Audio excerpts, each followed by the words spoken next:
وسيئات أعمالنا من يهده الله فلا مضل له ومن يضلل فلا هادي له وأشهد أن لا إله إلا الله وحده لا شريك له وأشهد أن محمدا عبده ورسوله صلى الله عليه وعلى آله وصحبه وسلم تسليما كثيرا إلى يوم الدين.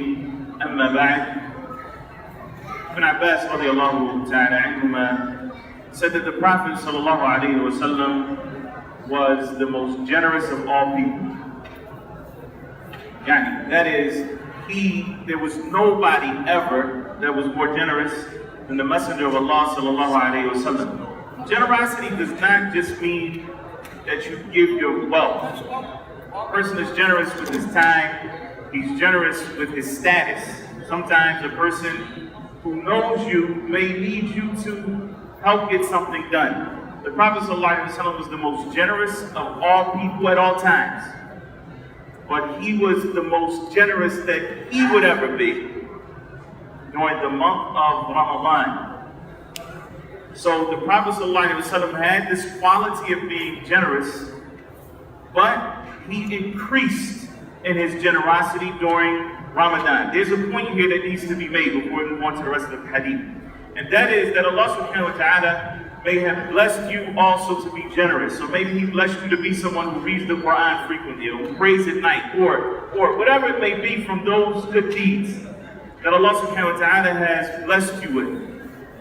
The month of Ramadan is not a time to be the same that you were before. It's a time to increase, to push down on the gas a little bit, to go a little harder. So if you normally read a juz of Quran a day, because some people do, on a normal basis, in the month of Ramadan you want to increase that, double that, triple that. You want to push yourself, because it is a month of blessing that Allah subhanahu wa ta'ala rewards us for tremendously. So the Prophet ﷺ was the most generous that he would be in the month of Ramadan. Why is that? Ibn Abbas goes on to explain in this hadith, Hina yalqahu Jibreel, when Jibreel would come and meet him. He says that Jibreel would meet him every day in the month of Ramadan. وَيُدَارِسُهُ الْقُرْآنِ. That means they would study the Quran. Not just that there was recitation of the Quran, but that they would study the Quran. So, though there is the concept in some people's minds that we're supposed to read a juz a day of Quran in Ramadan, a lot of them base that on this hadith, that Jibreel used to come to the Prophet ﷺ and he would finish the Quran with him every year. But that just can't be the case. And I want you to know, I want you to stay with me on this. Did the Prophet ﷺ, and I'm asking, I want you to answer, did the Prophet ﷺ pray Taraweeh? Did he ever pray Taraweeh? Yes or no? Every day, yes. Every day? Taraweeh? Not Taraweeh, but Right. What's Taraweeh? Is it the same as you stand in your house at night and you pray by yourself? No. So Taraweeh is what? It's when people come together in the Masjid after Isha, sometime between Isha and Fajr, in Ramadan, and they pray together. Otherwise, it's not Taraweeh. Okay. So did the Prophet ﷺ pray Taraweeh? Yes or no? No. Yes. No. Okay.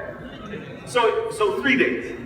3 days. The Prophet, or 3 nights. The Prophet ﷺ prayed Taraweeh. Now, notice in that same hadith where they talk about the Prophet ﷺ praying Taraweeh, the second night, they said that he prayed for a length of time that they were almost scared that they were going to miss suhoor.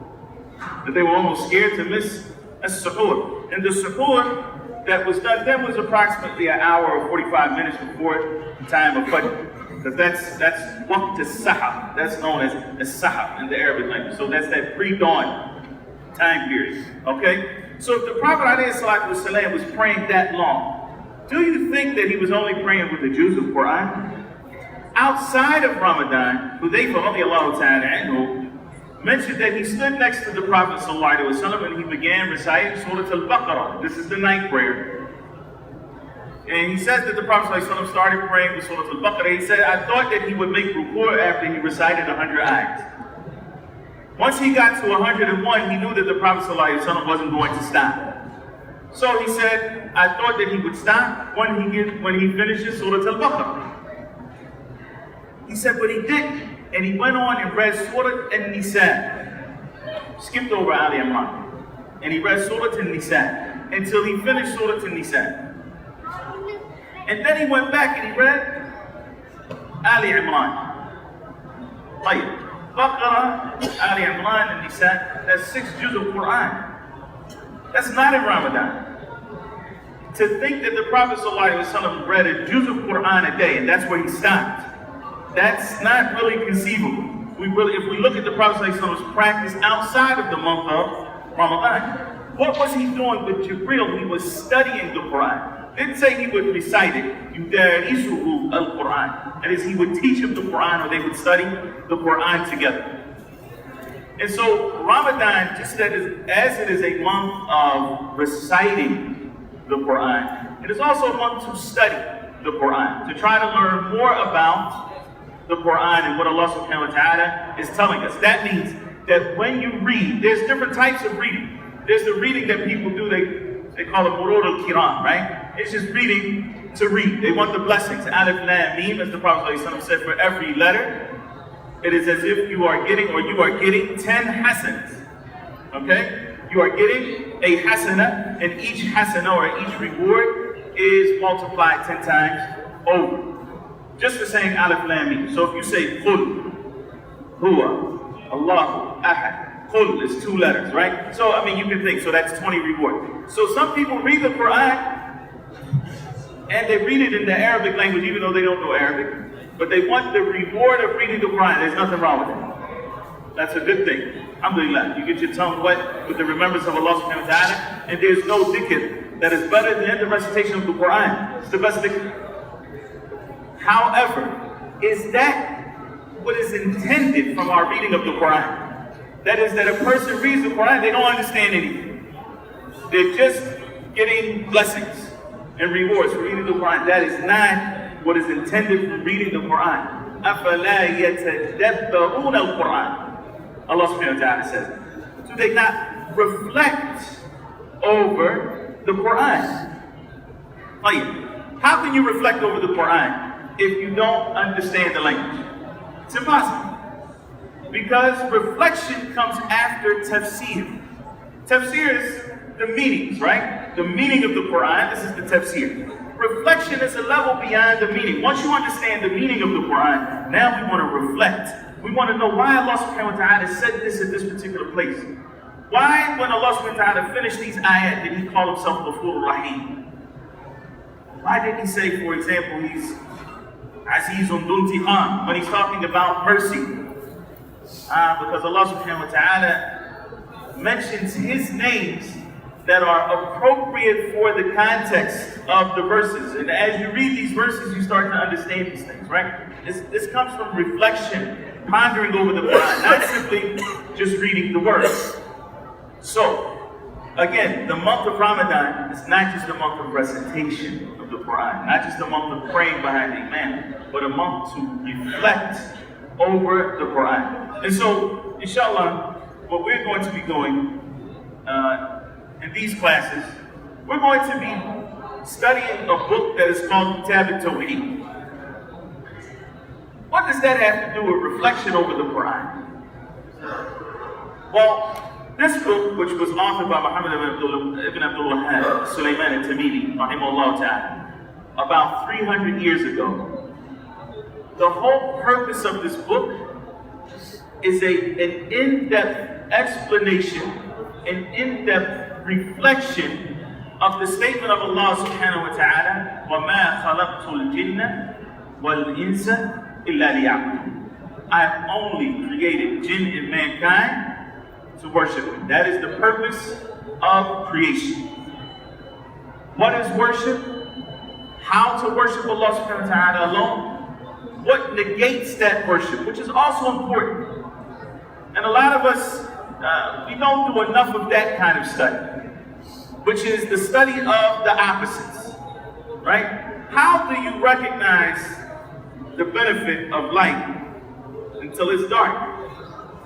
No, really. How do you know how valuable light is until you've experienced darkness, right? So the study of the opposite of something is also very important so that we value what it is. You know, the Prophet ﷺ encouraged us to visit people who are sick, correct? What benefit do we get from visiting someone who is sick? And what benefit do they get? Well, the person who's sick, when you visit them, perhaps they're lonely because they're not going about their daily routine, right? Normally this person may go to school or go to work or go to the Masjid, and they're seeing people and they're interacting. When a person is sick, there's usually a lack of socialization. So now when you come to visit them, they're happy that you visited them. And you may make dua for them, and that's a benefit for them. What do you benefit? What do you benefit from visiting the sick? Do you not benefit an increase in your gratitude to Allah subhanahu wa ta'ala? Because when you see this person right now, you are breathing with last time. Everybody who's sitting here is breathing without thinking about it. Correct? It's not even something that we're conscious of. Allah subhanahu wa ta'ala this is a blessing from Allah subhanahu wa ta'ala that you are here breathing without even thinking about it. And the air is plentiful and you can breathe in and out at will. When you go and visit someone who is sick and they're on a ventilator, and they can't breathe even on their own, except with this machine, or they have a lack of oxygen and they need an oxygen mask, or they need now you start to realize, subhanAllah, this is a blessing from Allah subhanahu wa ta'ala that I have been neglectful of. I haven't thanked Allah subhanahu wa ta'ala for it. This ability to breathe. And so when you visit the sick and you see whatever it is that they're dealing with, then you recognize that Allah subhanahu wa ta'ala has blessed you not to deal with that, and so you are thankful. Just as that person who is afflicted recognizes that Allah subhanahu wa ta'ala's affliction of them with that thing is actually better for them. That test that they are going through is actually better for them. And the Prophet ﷺ said this about the believer. He says that the believer's affair is all good. Inna amr al-mu'min kullahu lahu khayr wa laysa dhalika illa lil-mu'min. The affair of the believer is all good. No matter what circumstances that you're under, it's all good. And that's only for a believer.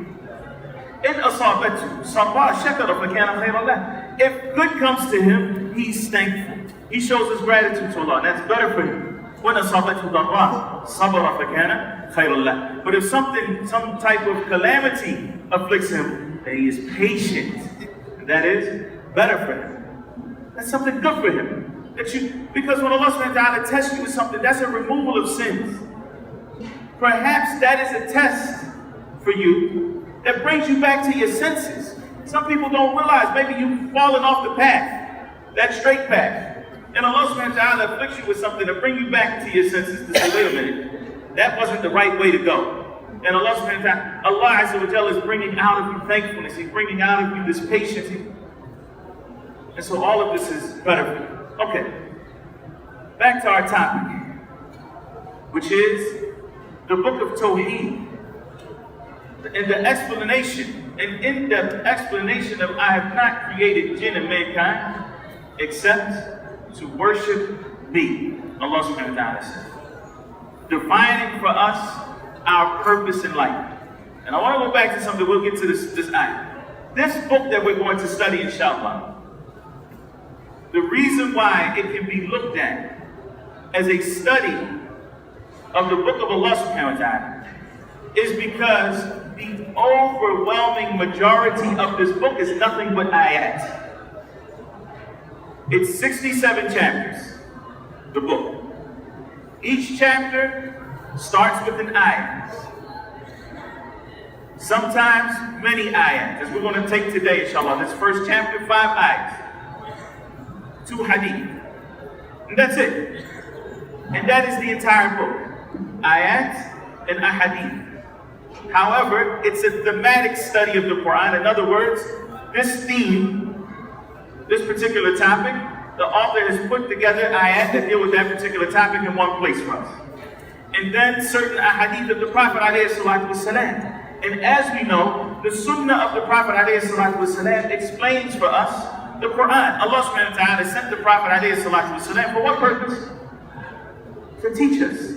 Al-Kitab wal-Hikmah. To teach us the book and to teach us the Hikmah. Al-Imam al-Shafi'i, rahimahullah ta'ala, says, when you see Kitab and Hikmah mentioned in the same place, the book and wisdom, the book refers to the Quran and the wisdom refers to the Sunnah, the Prophet ﷺ. So the Sunnah of the Prophet ﷺ also is what gives us an explanation of the Quran. This book that we're going to study is Quran and Sunnah. The Sunnah, those ahadith that are mentioned in this book, over half of them are from Bukhari and Muslim, so you don't even have to look at the authenticity. The other 35 to 40% of the ahadith are from the well-known books of hadith, the Musnad of Imam Ahmad, Sunan Abi Dawud, Sunan al-Tirmidhi, Sunan al-Nasa'i, and Sunan Ibn Majah. The majority of them are from there, and the majority of them are also authentic. They have been graded authentic by a number of the scholars of hadith. Some of them are what are known as Hasan or fair hadith, and some of them, in fact, are not authentic. None of them, however, have reached the level of being fabricated hadith, and even the ones that are not authentic, they're supported by the authentic narrations. This is the book. There are some narrations of the early scholars of Islam, the Sahaba and the Tabi'een. There are only in the entire book of 67 chapters, there's only 6 places where scholars are quoted. Only 6 places. 3 of those places are quotes from Shaykh Islam Tahir Wyatt. The other one is Ibn al-Qayyim rahimahullah, and then 2 other places in the book. The point being is what? That the majority of the book is the Quran, and the Sunnah of the Prophet ﷺ. And though a lot of people say a lot of things, why do we need to study a book about Tawheed? All of the Muslims already know Tawheed. We wish that were the case. We wish it was the case that all of the Muslims are familiar with the concept of Tawheed. A brother came yesterday after the dars, after this class, and he said, I went to visit the grave of the Prophet ﷺ, to send the salams upon the Prophet ﷺ. As Ibn Umar radiallahu ta'ala used to do whenever he would come back from a journey. He would say, Assalamu alayka ayyuha nabi wa rahmatullahi wa barakatuh. Assalamu alayka ya Abu Bakr. Assalamu alayka ya Abi. Give salams to the Prophet ﷺ and Abu Bakr and his father, Umar radiallahu anhu. And that was it. He said, I saw a person there, I saw people there facing the grave of the Prophet ﷺ, raising their hands in dua. Like, I'm gonna ask you something right now. Is dua ibadah? Is it worship? Right? Dua is worship. There should be no difference of opinion on that issue, because the Prophet ﷺ himself said, ad-dua huwa al-ibadah. Dua is the worship. It is the essence of worship.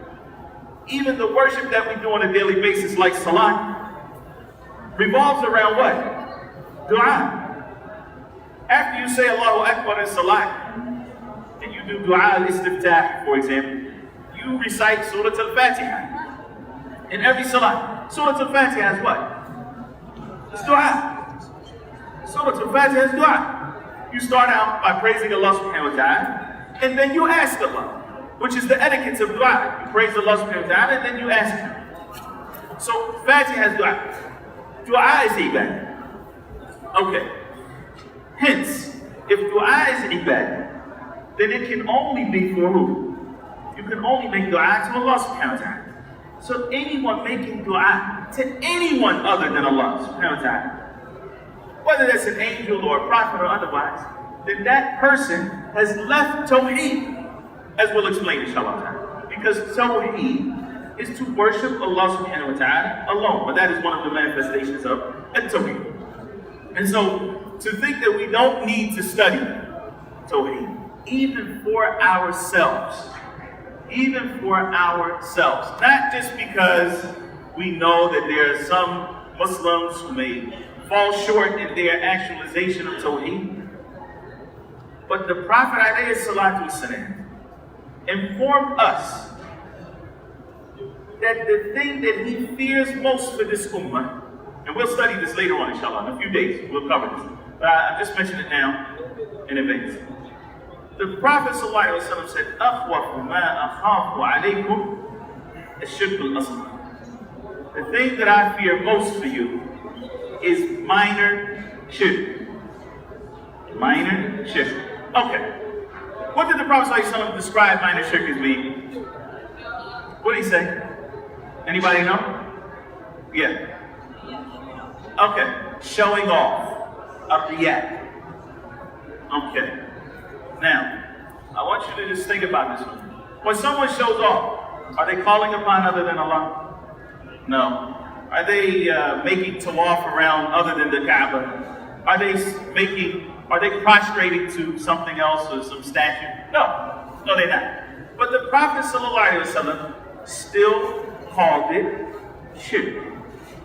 He still called it shirk, even though it is a minor form. And as we'll study, shirk is the opposite of Tawheed, which is that the deed is solely for Allah subhanahu wa ta'ala. Why is showing off considered shirk? Because a person is doing a deed that should be for Allah subhanahu wa ta'ala alone, so that they can be praised by people, by other than Allah. So they're doing a deed that should be for Allah alone, they're doing it for other than Allah. And the Prophet ﷺ said about this showing off that it is more subtle than a black ant on a black rock and a night that has no moon. And in other words, it's pitch black and there's a black ant. You can't even see a black ant sometimes on something that isn't black. If a black ant was on this wood right here and it's small, you probably can't even see it. Imagine that being on a black rock, pitch black at night. You can't see it, it creeps. And so, and I'll give you an example. How does it creep? Many of you are here visiting the city of the Prophet ﷺ.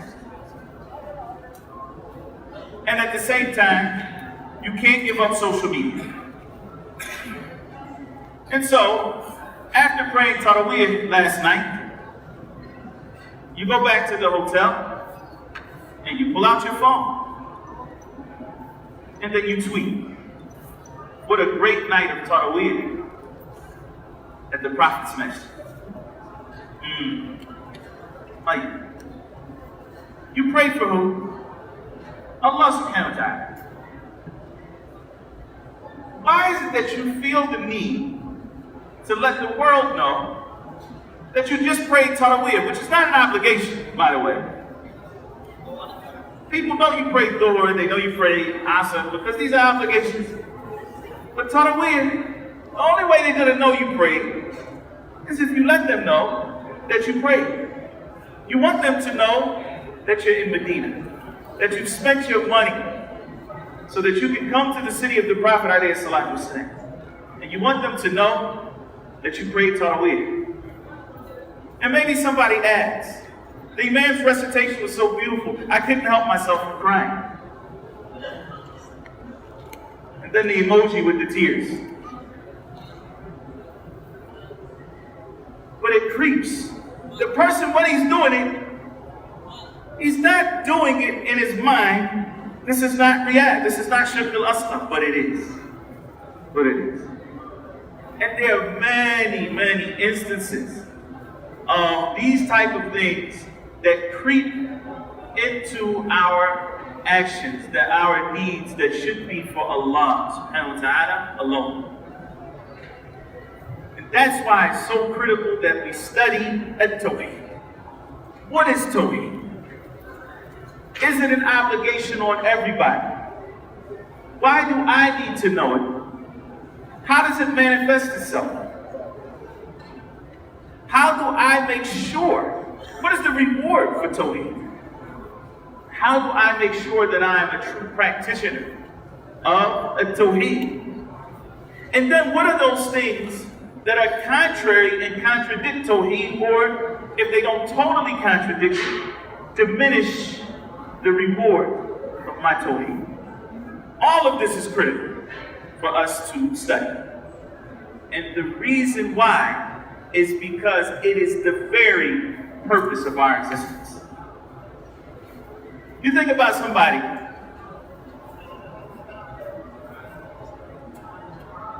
Anybody own a restaurant here? No? No restaurant owners? Like,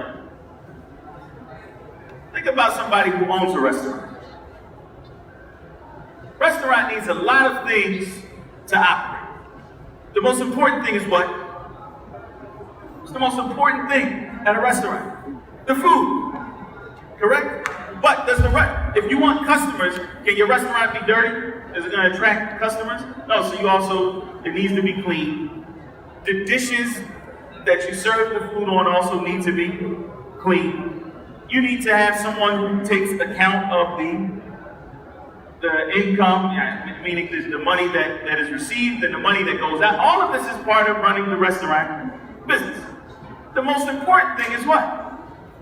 Is the food. That's what a restaurant is doing. So you hire the chef. And the chef does what? Cooks food. That's his job. That's why you hired him. Excellent. This particular chef notices that the place is not so clean. So he starts cleaning.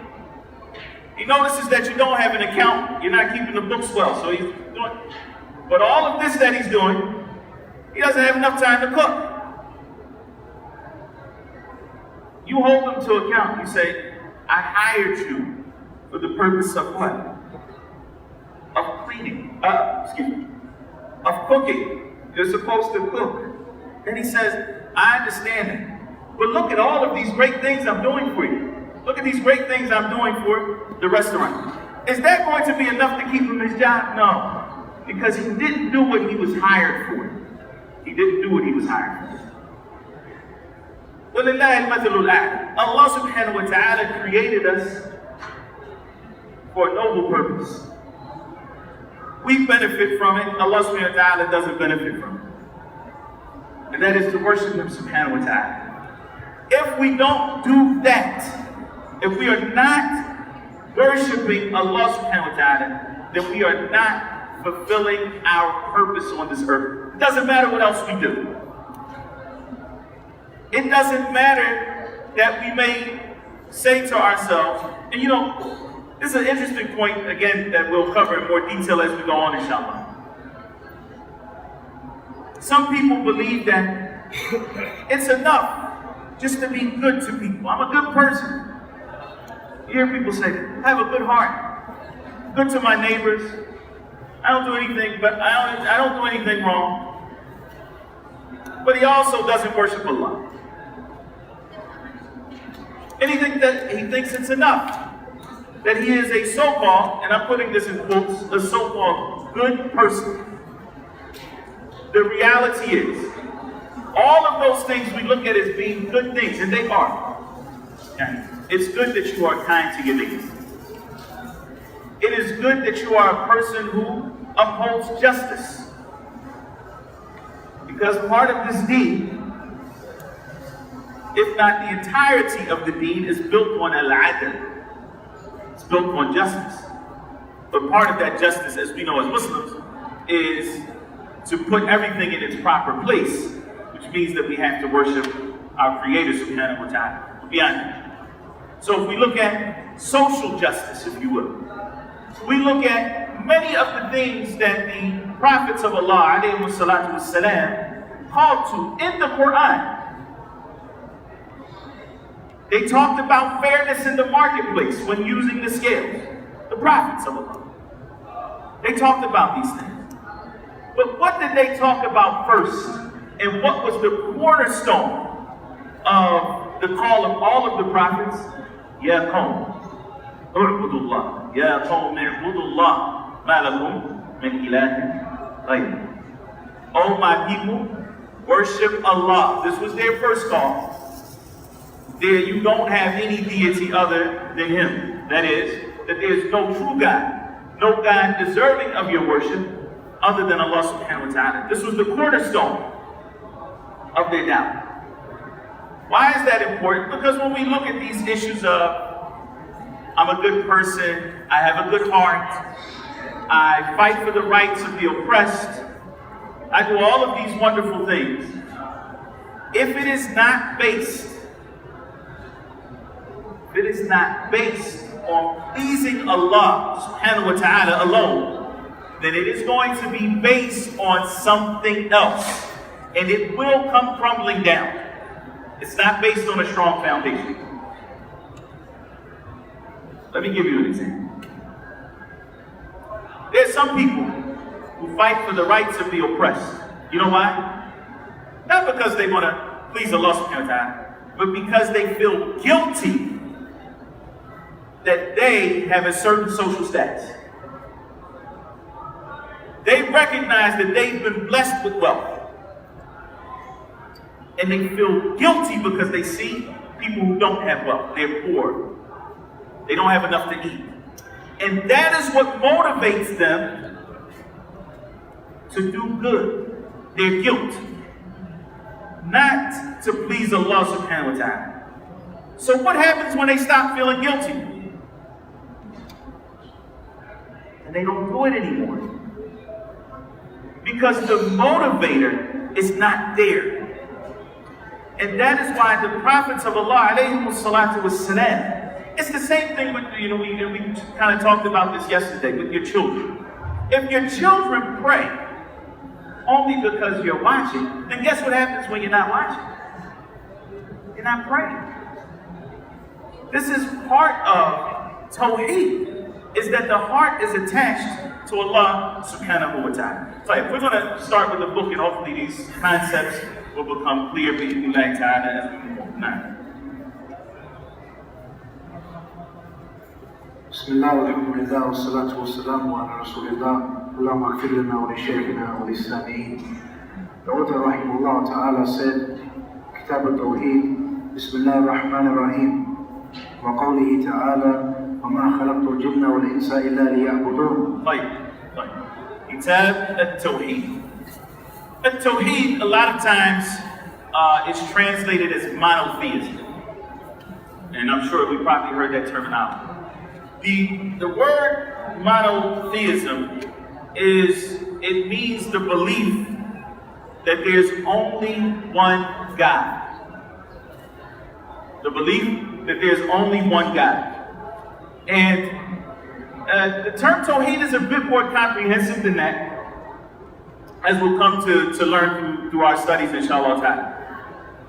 The belief that there's only one God. I'm just asking because I know that many of you may live amongst Christians, for example. Do Christians believe that there's only one God? Yes? No? Maybe so? Yes. Christians believe that there's only one God. Are they monotheists? Are they muwahhidun? Do they practice Tawheed, is my question. No. No, they don't. And so, to translate Tawheed as monotheism, though it's convenient, it's not all the way accurate. It's not all the way accurate. We might need to look for a different term, in the English language. But I mean, if you use that as a means to get kind of closer to an understanding, then that's okay. The belief that there's only one God. Now, if we add on to that the belief that there's only one God, and we believe, because in general, in the English language, God with a capital G, when used in the theological sense, it's referring to the true God, that is the Creator, the one that is deserving of worship. Even in the English language, it means that. So we say that there's only one deserving of worship, and we say that that's what monotheism is, then yes, that is very close to what we would say the definition of Tawheed is in the Arabic language.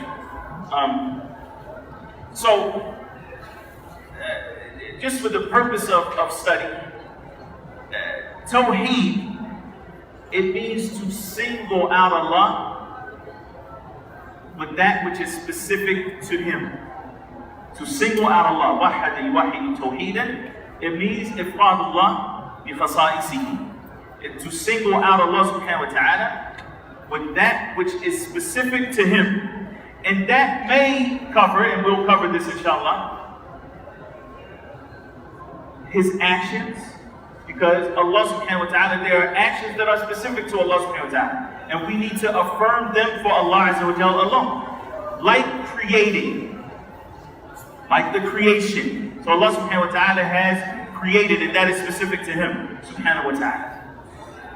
And like His right to be worshipped, that is for Allah subhanahu wa ta'ala alone. To single out Allah with that which is specific to Him. That is a definition that many of the scholars give for the definition of at-Tawheed.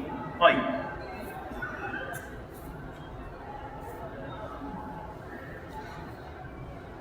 the term Tawheed, some people have a problem with this terminology. I'm only going to mention this in brief, but I think it's important because some people say, all you people focus on is Tawheed.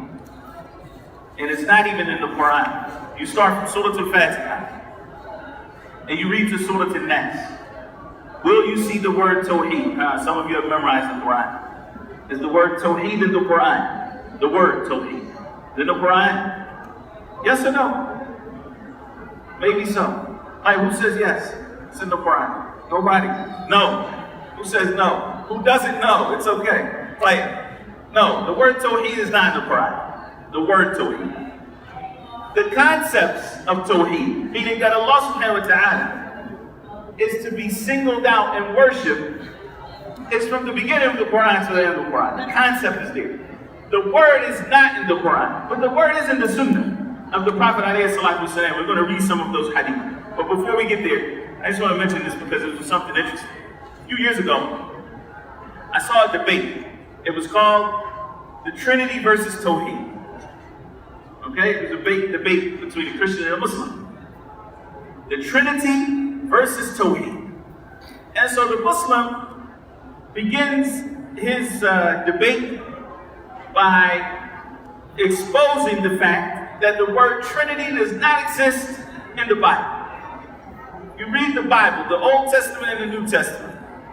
You start from Genesis and you go all the way to the end, you'll never find the word Trinity. And this was his argument why the Trinity is false. It's not there. So the Christian countered. And he said, well, we have a problem with your argument. Because if that's the case, then Tawheed is also false. Because if you start from the beginning of the Quran to the end of the Quran, you won't find the word Tawheed. Anyway, that is not a smart way to argue or debate against the Trinity. Because not only is the word not there, the concept does not exist in the Bible. The concept of the Trinity does not exist in the Bible. And the Christians themselves, at least classically, now that debating has become popular in the last 40 years or so, it's a little different. But classically, the Christians themselves did not used to have more than 3 or 4 proofs, direct proofs for the Trinity. And even those are easy to prove that they don't indicate any Trinity. That Isa alayhi salatu wasalam never taught that he was one of 3 of a triune Godhead. He never taught that. So anyway, this Christian debater says, and I'll go a step further. Not only isn't it in the Quran, it doesn't exist in any of the ahadith, the Prophet ﷺ. And the Muslim responded by saying that you're right. The word does not exist in the Quran or the Sunnah. That's wrong, by the way. Said it doesn't exist in the Quran or the Sunnah, but the concept is there. Then he moved on from the words to the concepts, because words come and go. But the point is that is not correct. The word Tawheed does come in the Sunnah of the Prophet ﷺ. So we shouldn't look at this as being some kind of foreign concept. And before I actually mention the hadith of the Prophet ﷺ, if you look at what the Prophet ﷺ said when he sent Mu'adh to Yemen, the famous hadith. He sent Mu'adh to Yemen. He said, you're going to people from Ahlul Kitab. They are people of the book. So let the first thing that you call them to be the testimony of La ilaha illallah wa anna Muhammad Rasulullah. There is no true deity except Allah, that Muhammad is the messenger of Allah. Let this be the first of your da'wah to them. In another narration of that same hadith, the Prophet ﷺ said, let the first thing that you call them to be an yuwahidullah. An yuwahidullah. To single out Allah. That same verb, yuwahid, of which we're taking the verbal noun, Tawheed, is there. Similarly, when the Prophet ﷺ made Hajj, when you go to the miqat, and I'm assuming that all of you are trying to make Umrah in this month or have made Umrah already. When you go to the miqat,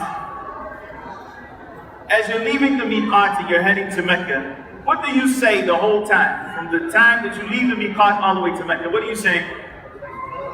Labbaik Allahumma, labbaik, labbaik la sharika laka labbaik, which is called the talbiyah, right? Jabir ibn Abdullah, we talked about yesterday, who narrated that long hadith of the Prophet ﷺ about Hajj.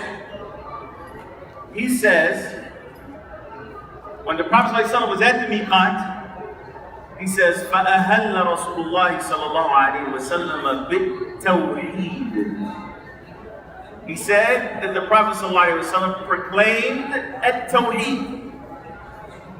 He used the word at-Tawheed. What was he saying? Labbaik Allahumma, labbaik. I am at your service, O Allah, I'm at your service. Labbaika la sharika laka, labbaik. At your service, you have no partner. Meaning I'm at your service alone. I worship you alone, O Allah. And you have no partner. He called that at-Tawheed. Likewise, the Prophet ﷺ, when he said, "An yuwahidullah," to single out Allah, was explained in the other narration of that hadith, the testimony of faith, which is why it is called kalimat at-Tawheed, the statement of at-Tawheed, which is La ilaha illallah, La ilaha illallah, that there is no true deity except Allah. And so we'll talk about that, inshallah, as we move forward. I want you to listen to this hadith of the Prophet, alayhi salatu wassalam. The authority of Jabir radiallahu ta'ala anhu also said that the Messenger of Allah sallallahu alayhi wa sallam said, يُعَذَّبُ نَاسٌ مِّنْ أَهْلِ التَّوْحِيدِ فِي النَّارِ. يُعَذَّبُ نَاسٌ مِّنْ أَهْلِ التَّوْحِيدِ فِي النَّارِ حَتَّى يَكُونُ فِيهَا هُمَمًا. To the end of the hadith. This hadith was collected by at-Tirmidhi and it's authentic. Jabir ibn Abdullah radiallahu ta'ala said that the Messenger of Allah sallallahu alayhi wa sallam says, some of the people of Tawheed will be punished in the fire. Some of the people of Tawheed will be punished in the fire until they are coals. They're like coals. They're so burnt that they're like coals. Then the mercy of Allah subhanahu wa ta'ala will reach them. They will be taken out. And they will be put in front of the doors of paradise. And the people of paradise will pour water over them. After they are like coals, burnt like coal, the people of paradise will pour water over them and they will sprout as the debris that is carried by a flood sprouts. And then they will enter paradise. We all know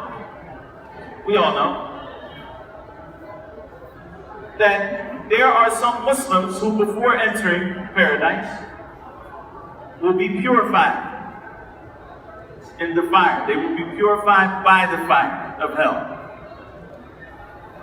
We ask Allah subhanahu wa ta'ala to protect us from it. He seeks his refuge from the fire, subhanahu wa ta'ala. But some Muslims who fail to purify themselves in this life will be purified by the fire in the next. The Prophet ﷺ said, يُعَذَّبُ قَوْمٌ in at-Tawheed. That there will be a people from the people of Tawheed, meaning what? The Muslims who have testified to La ilaha illallah, that will be punished in the fire. The Prophet ﷺ called them the people of Tawheed. And there are many other ahadith. I don't want to belabor the issue, but the point is that some people, they criticize this book because they say, oh, it's all about Tawheed, and there's no such thing as Tawheed in the Quran and the Sunnah of the Prophet. That's not correct.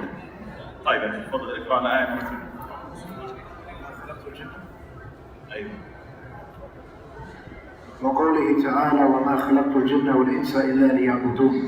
Allah the Most High said, and I did not create the jinn and mankind except for them to worship me alone. In this ayah, Allah subhanahu wa ta'ala is clarifying for us the purpose of our existence. Perhaps we don't realize how much of a ni'mah this is.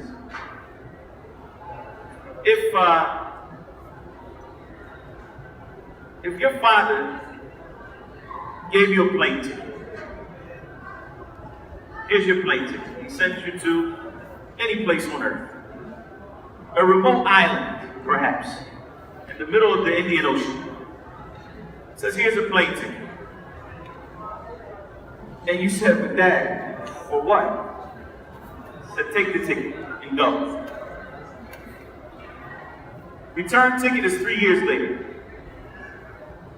I'm glad you get a return ticket. And he's not just leaving you on the island. Take the ticket, you go. You have no idea what it is that you're supposed to be there for. Just go to this island. Nobody meets you at the airport. Nothing's going on. And you're just there for 3 years. And then you get your return flight after 3 years and you come home. Would anybody feel comfortable with that? Going somewhere you have no idea what it is that your father sent you here for. No idea. That's super uncomfortable. Because you don't know what you're supposed to be doing here. What am I supposed to be getting out of this trip? I don't know what I'm supposed to be doing here. Am I supposed to be studying something? Am I supposed to be working, saving money? Am I supposed to get married here? What am I supposed to do here? And then you just go back. In other words, it's aimless. This is the reality for the majority of people on earth right now. The majority of people on earth, Muslim or not? No. They say by 2060, Allahu A'lam, the majority of people on earth will be Muslim. Allah knows best. Right now, Muslims make up a third of the population, perhaps, a quarter of the population. In any event, the majority of people they're not Muslim. And as such, they're not clear on the reason why they are here. And for those of you who were with us yesterday, we talked about the 3 questions that philosophers try to answer. They say the reason, or these are the big questions they call them. The questions that people take, 20, 30, 40, 50 years out of their lives. And these are people with, supposedly big brains, a lot of neural activity going on. And they spend the time to answer these 3 questions. What were the 3 questions that we covered yesterday, for those who weren't here? Yeah. Where do we come from? Why are we here? And what's the third one? And where are we going? Where did we come from? Why are we here? And where are we going? So Allah subhanahu wa ta'ala here, وَمَا خَلَقْتُ الْجِنَّ وَالْإِنسَ إِلَّا لِيَعْبُدُونَ. I have created jinn and mankind only to worship me. So Allah subhanahu wa ta'ala is letting us know where we came from. He's the one who created us. And he's letting us know why he created us, which is for the purpose of worshiping him. And therefore, if we want to be happy, if we want real success, then we're going to have to worship Allah subhanahu wa ta'ala. And that is the only way. Here's the other thing that we have to understand. Allah subhanahu wa ta'ala created us a certain way. And the Prophet ﷺ said, كُلُّ مَوْلُودٍ يُولَدُ عَلَى الْفِطْرَةِ, that everyone who is born upon the fitrah. This fitrah is Islam. That means that you have a natural inclination to submit to Allah subhanahu wa ta'ala. Like, stay with me.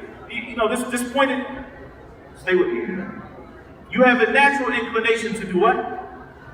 To submit, to be subservient. To who? To Allah subhanahu wa ta'ala. The Prophet ﷺ said in that same hadith, فَأَبَوَاهُ يُهَوِّدَانِهِ وَيُنَصِّرَانِهِ وَيُمَجِّسَانِهِ. But his parents come along and they turn him into, if I can use that term loosely, turn him into a Christian or a Jew or a Magi.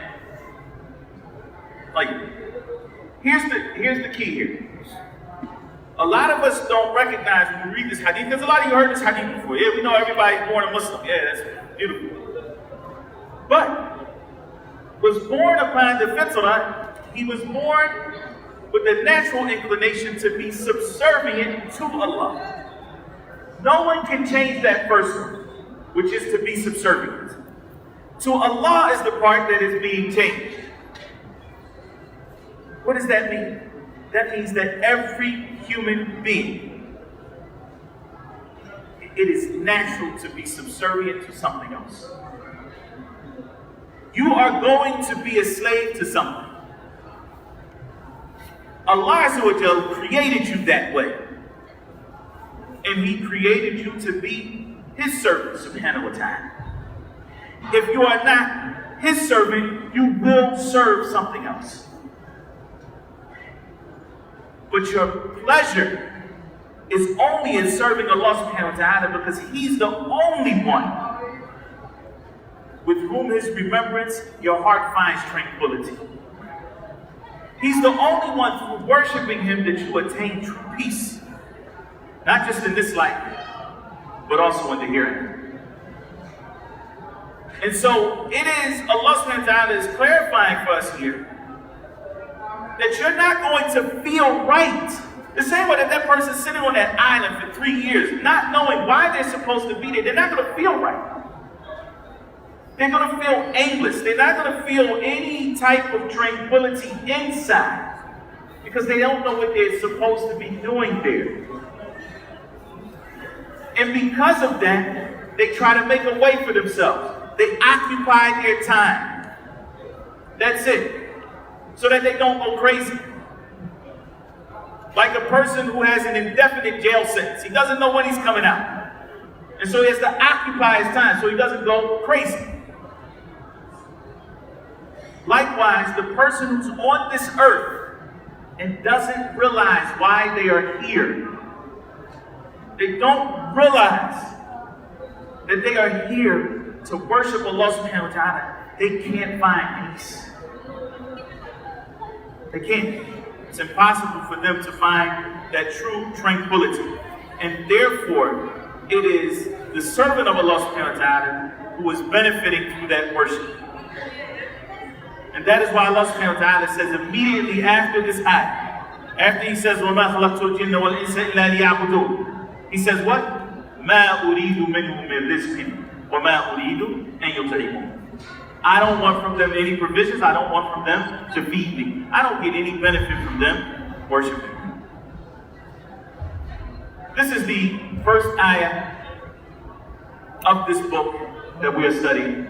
And the rest of the book is a detailed explanation of this ayah. I have gotten to the point that in terms of time-wise, that we need to stop, inshallah ta'ala, so that the lesson doesn't go on too long. We'll cover the remainder of this chapter bi'idhnillahi ta'ala tomorrow. If you can find Kitab at-Tawheed, you bring it on your phones and you want to follow along or something like that, or you find a hard copy of the book, then you should bring it with you, inshallah ta'ala, so that the study can be smooth, bi'idhnillah. Just to re-emphasize this point, that is the relationship of this ayah, وَمَا خَلَقْتُ الْجِنَّ وَالْإِنسَ إِلَّا لِيَعْبُدُونَ, that I have not created jinn and mankind except to worship me.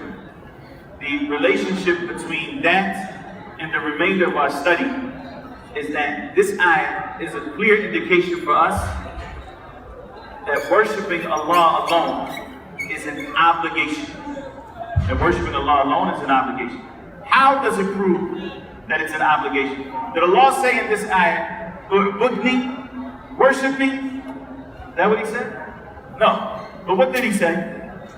He said that this is why He created us.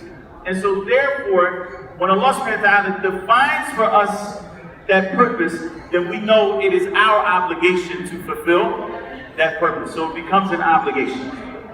And a believer in Allah subhanahu wa ta'ala, once they know that Allah Azza wa Jalla has obligated something upon them and made it compulsory, a believer strives to learn more about that thing so that they can do it properly. So Allah Azza wa Jalla has created us for worship. We need to learn more about it so that we worship Him properly. The same way when we find out that we have to pray. Now we learn how to pray and we learn the details of that prayer. Worship in general, that concept of ibadah, which we'll talk about inshallah ta'ala a little bit more tomorrow, that is something that is an obligation for us to learn more about. We truly believe in Allah subhanahu wa ta'ala in the last day, and we want to be from amongst the muttaqeen, those who have true fear of Allah subhanahu wa ta'ala and who are striving to attain piety. And Allah subhanahu wa ta'ala knows best. Sallallahu alayhi wa sallam wa barak ala nabiyyina Muhammad. A question with regards to the asthma inhaler. Does it break the fast? The asthma inhaler. Oh, asthma inhaler. Does it break the fast? Right. As we know, the fast is from Fajr till Maghrib. You must abstain from food, drink, and intimate marital activities. And anything that resembles those things. So, for example,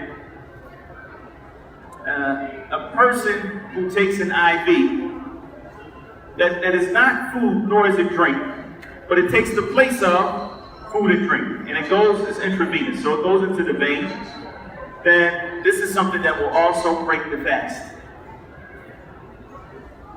Inhalers are of different types. Some of them are simply a type of mist. Some of them actually have a powder in those particles. And the scholars have a difference of opinion about the one with the particles because it does go inside the lungs when it's inhaled. However, the correct opinion, and Allah subhanahu wa ta'ala knows best, is that the amount that reaches the inside of your body is negligible. It definitely is not more than the amount that enters your body when you make wudu. And we can make wudu when we fast. Meaning that we can put water inside of our mouths and we swish it around and then we spit it out. And we do istinshaq, which is to sniff the water in your nose. Even though the Prophet ﷺ told us to exaggerate that sniffing unless you are fasting. So when you're fasting, you still sniff, but you don't exaggerate. You don't take it all the way up the nostrils. But the fact remains that when you put water in your mouth, there's going to be a negligible amount that does enter your body. And that is muqtafa. It's overlooked. Similarly, you can take a ghusl when you are fasting. And the steam that comes from the ghusl is, it's taken in by, it's absorbed by the body. But it's negligible. And so the amount that reaches the inside from the inhaler is negligible and it is overlooked. And there's no harm for a person who has asthma to use the inhaler when they're fasting, and Allah subhanahu wa ta'ala knows best.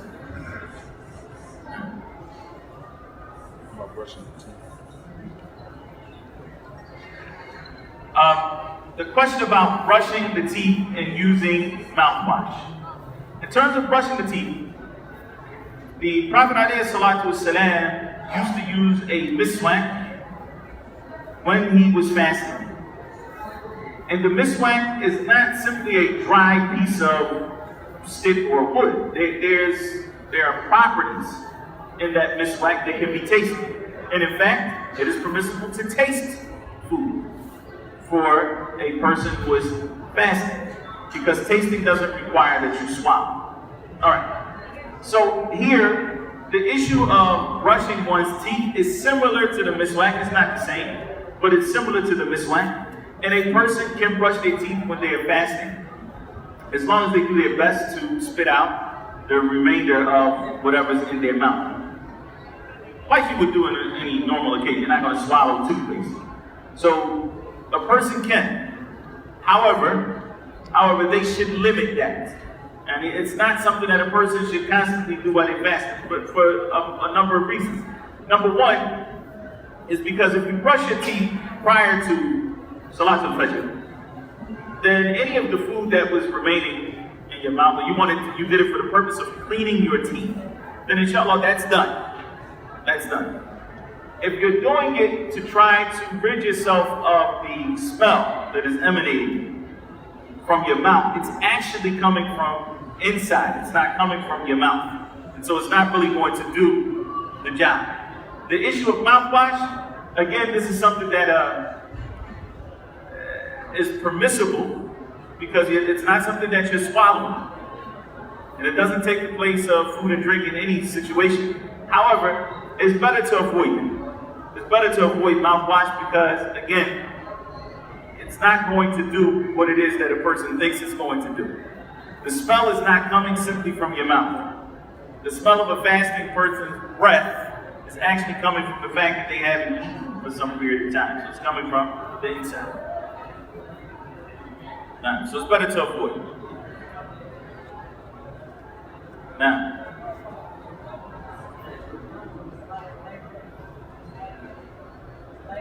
swallowing saliva.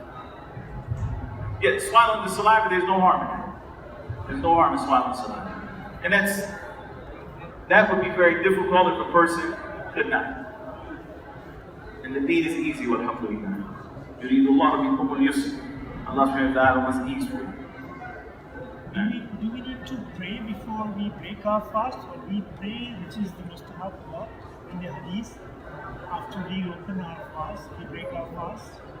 What is the best? Because some belong from Pakistan, so there is a saying. When you say pray here, are you talking about dua or are you talking about salat? Okay.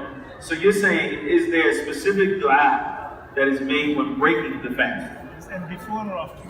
Okay. So there are several hadith where the Prophet ﷺ mentioned that the dua of the one who is fasting is answered. Some of those hadith indicate or they specify the time of iftar. So they say that this dua la yurad, or it's mustajab, that it's not rejected or that it is accepted by Allah subhanahu wa ta'ala, the dua that is made prior to breaking your fast. Is there a specific dua that the Prophet ﷺ used to make during that time? I'm not aware of any dua that the Prophet ﷺ used to make at that time prior to breaking his fast. Once breaking the fast, there's a hadith that is narrated that the Prophet ﷺ said, ذهب الظمأ وابتلت العروق وثبت الأجر إن شاء الله تعالى. But that is إن شاء الله تعالى. Nah, إن شاء الله. Which means that the thirst is ذهب الظمأ وابتلت العروق. The thirst is gone, the veins have become moist, and the reward is established. Inshallah. So, but that is not said prior to breaking the fast. That's said after you break the fast. And Allah knows. Any other questions? Is the questions from